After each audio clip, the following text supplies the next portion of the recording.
ఆంధ్రప్రదేశ్ ప్రభుత్వం పేదల కోసం రేషన్ కార్డు దరఖాస్తు ప్రక్రియ సులభతరం చేసింది.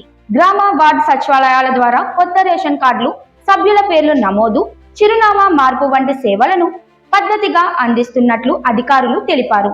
ఈ ప్రక్రియ మొత్తం డిజిటల్ సహాయకుల ద్వారా పర్యవేక్షించబడుతోంది. కొత్తగా వివాహిత జంటలు రేషన్ కార్డు కోసం దరఖాస్తు చేసుకోవాలంటే 3 ముఖ్యమైన డాక్యుమెంట్స్ కావాలి. భార్యాభర్తల ఆధార్ కార్డు వివరాలు, భర్త పాత రేషన్ కార్డు, వివాహ ధృవీకరణ పత్రం. ఈ డాక్యుమెంట్స్ తీసుకొని సమీప సచివాలయానికి వెళ్లి డిజిటల్ సహాయకులను సంప్రదించాలి. వారు వెబ్సైట్ లో మ్యారేజీ స్లిప్ ఆప్షన్ లో వివరాలు నమోదు చేస్తారు. నమోదు పూర్తయిన తరువాత ఈకేవైసీ ప్రక్రియ పూర్తి చేసి స్థానిక విఆర్ఓ, తహసీల్దారు పరిశీలన అనంతరం కొత్త రేషన్ కార్డు మంజూరు చేస్తారు. రేషన్ కార్డులో పిల్లల పేర్లను నమోదు చేయడం కూడా చాలా సులభమైంది.